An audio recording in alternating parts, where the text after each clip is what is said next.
I just want to give you an overview of what we covered in inference statistics. There were two parts for inference, and one was confidence intervals, and the other was hypothesis testing. And the different procedures we did were the T and the Z procedures. So you could do a confidence interval in a T procedure using a T procedure, or a confidence interval using a Z procedure. So these were the two procedures that we used. Now, whether you use the T procedure or the Z procedure depends on whether sigma is given or not. So before we move on, we need to make a few things clear. Sigma and mu go together, and both are related to the population. Population is the big group of individuals that we want to make conclusions about.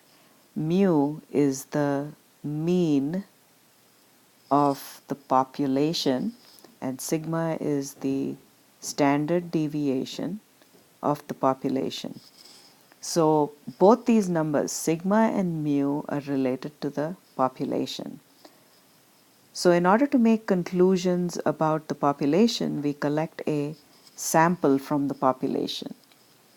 And from the population, we get the numbers from the sample. We get the sample and the numbers or quantities related to the sample. So now we need to know what S and X bar denote. X bar is the mean of the sample, and S is the standard deviation of the sample. So the question is, how do we know that sigma is given or not given?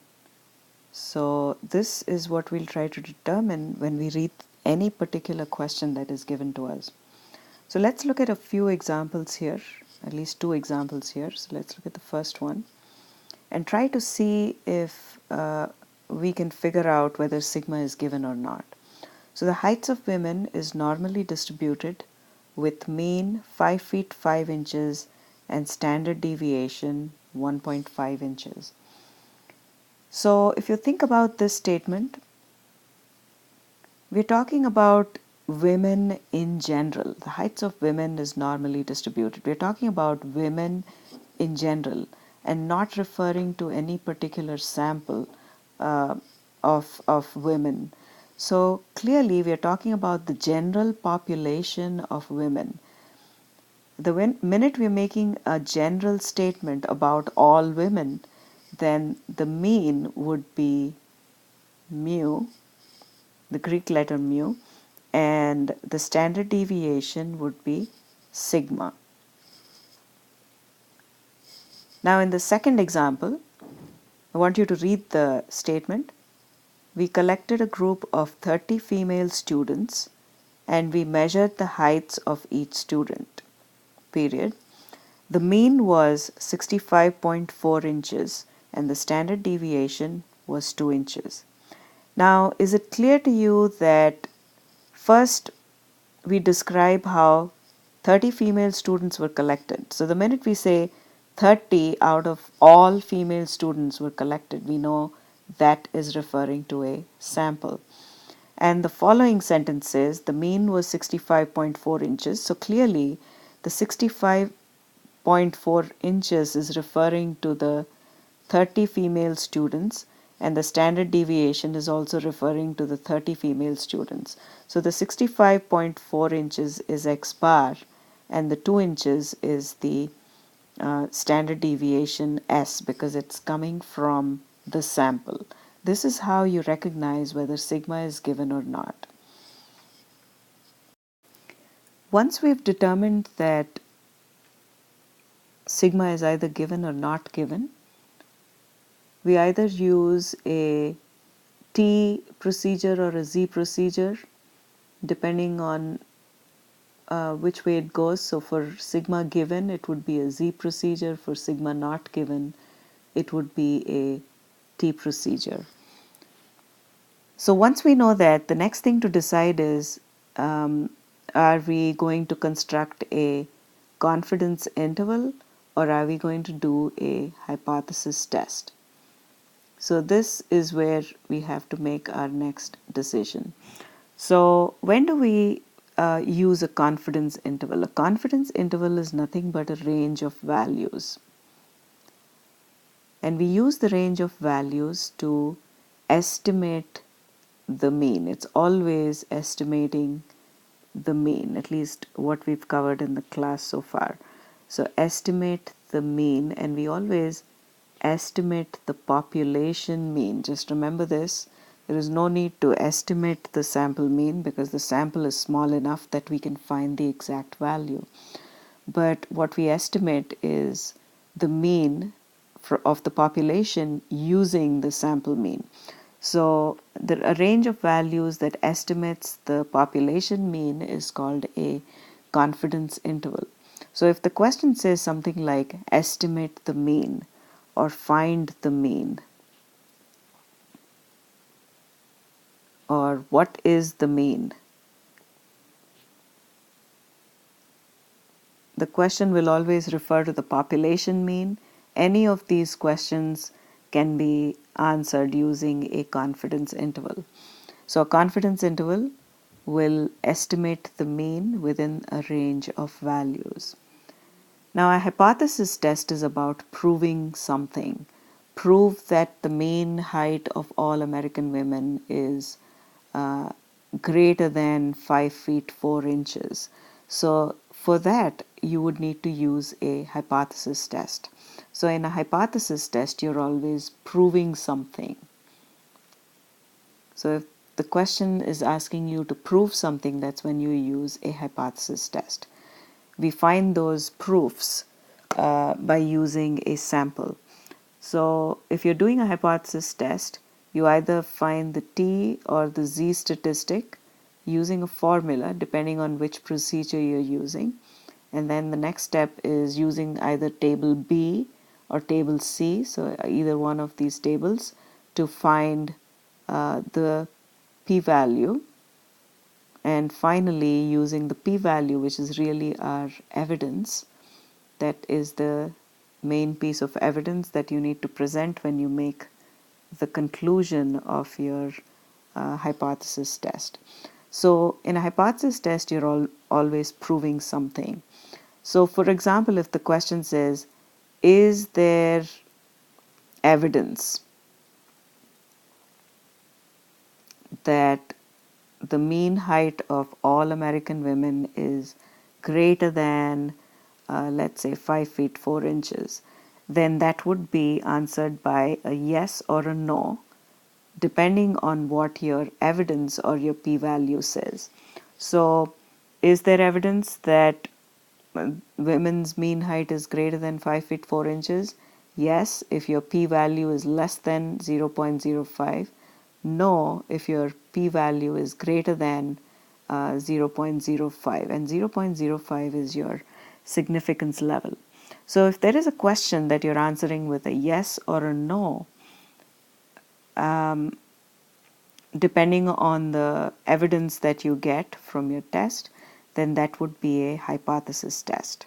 So keep the two very clear. A hypothesis test is done when you need to prove something. A certain number that is believed to be true is not true.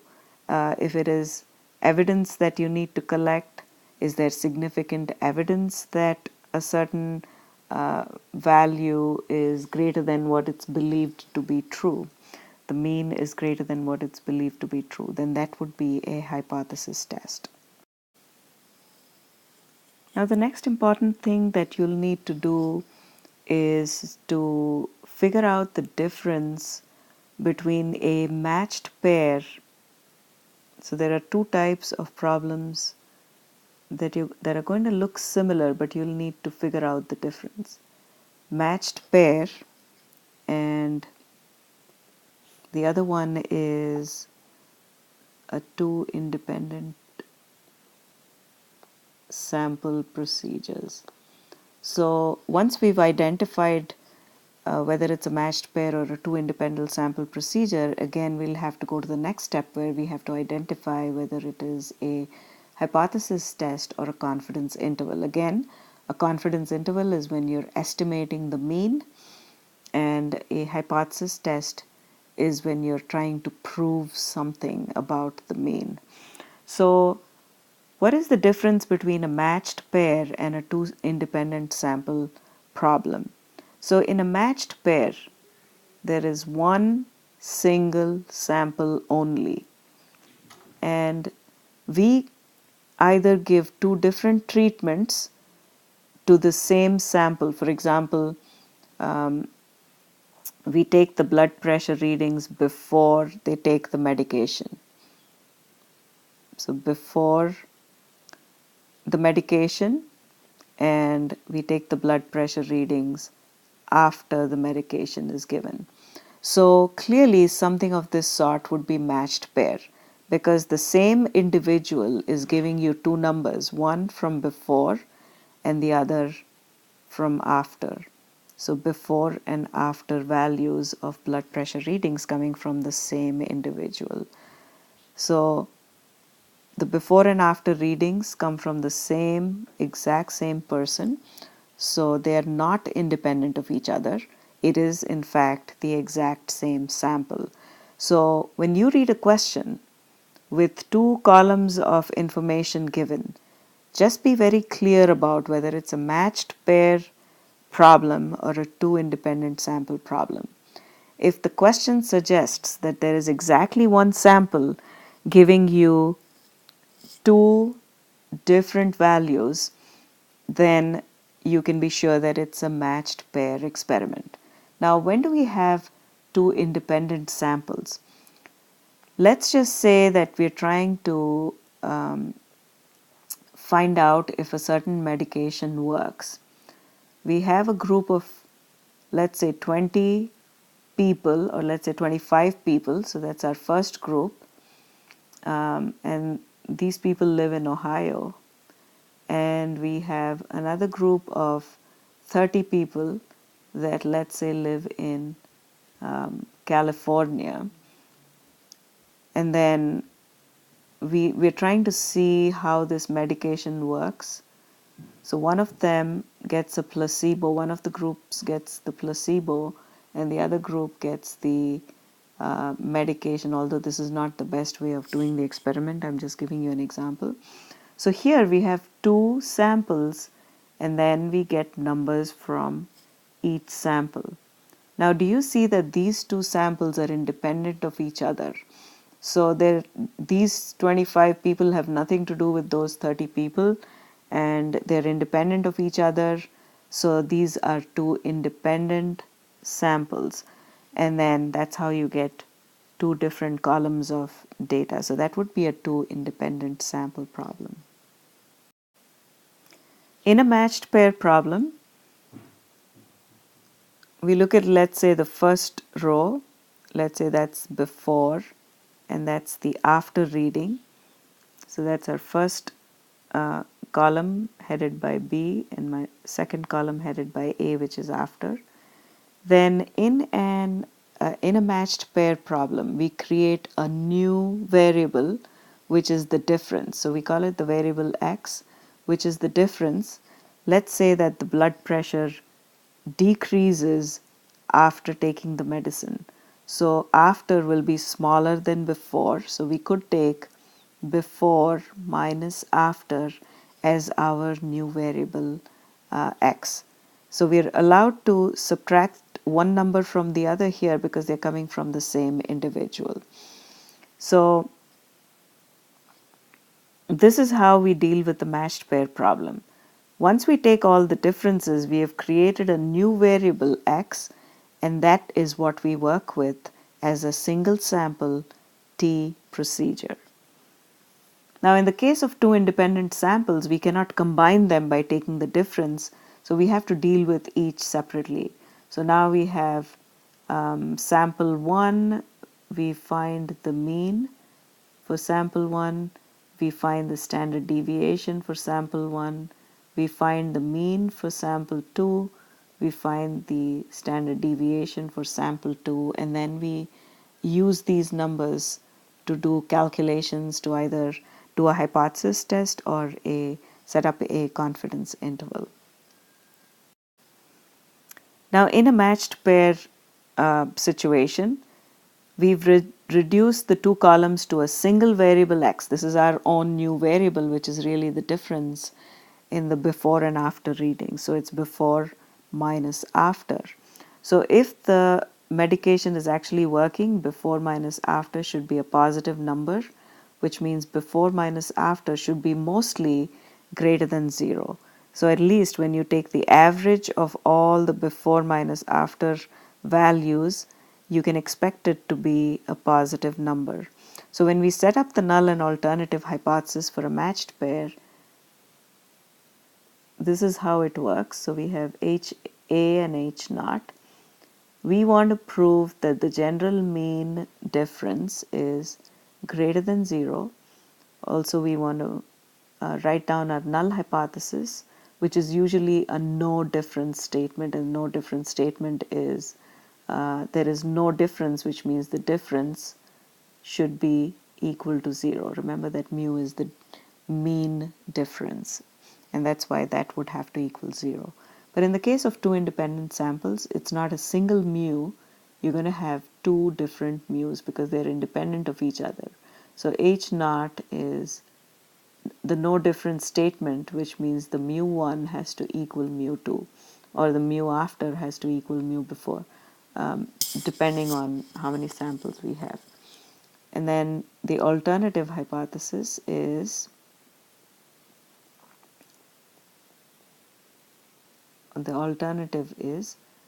mu1, depending on what the question is, greater than mu2,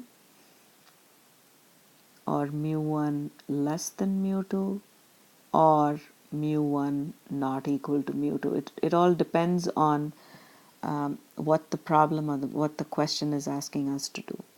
In the case of mu1 greater than mu2 or mu1 less than mu2, it's a single-sided procedure as always, and if you're using the not equal to symbol, then that becomes a two-sided procedure. Finally, we have the chi-squared test. That's the letter chi squared. So that's our chi-squared test. And when do we use the chi-squared test?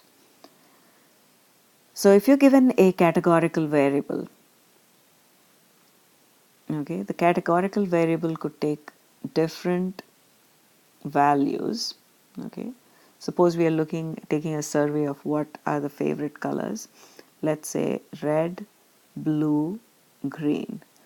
So these are the three values of the categorical variable, which is color. And then of course we have to be given the counts, or how many fall into each bucket. So let's say 50, 40, and then 10. So that's a total of 100. So out of 100 people that we collected, we've observed that 50 like red, 40 like blue, and 10 like green. So when we get a problem of this sort, where we're given categorical variable with various values or buckets and how many fall into each bucket, and we're trying to answer questions such as, is there a significant difference in the colors that people like, then that would be a hypothesis test, and we would in this case use a chi-squared test. Remember, buckets, counts, hypothesis test, what we need to use is a chi-squared test. And finally, I would like to just say one last thing.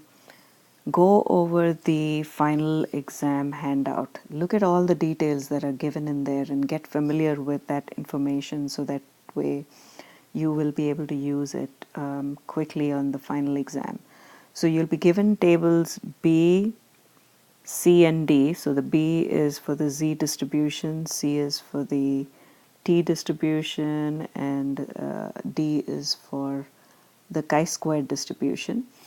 And you'll also be given all the probability formulas. It will be like a flowchart where you don't even have to remember or know anything. All the information is given to you. And same thing with the hypothesis testing. Every little detail that you need to remember is given in the handout. So all you have to do is get familiar with it, and you'll be able to do the problems without any difficulty. You don't really need to memorize anything, but you need to know the basics, like when to use hypothesis testing, when do you use a confidence interval, when do you use a Z procedure, when do you use a T procedure, and when do you use a chi-square distribution. That is the part that you need to know on your own. Everything else is in the handout. So read through it really carefully, and you'll see the amount of information that's given in that handout.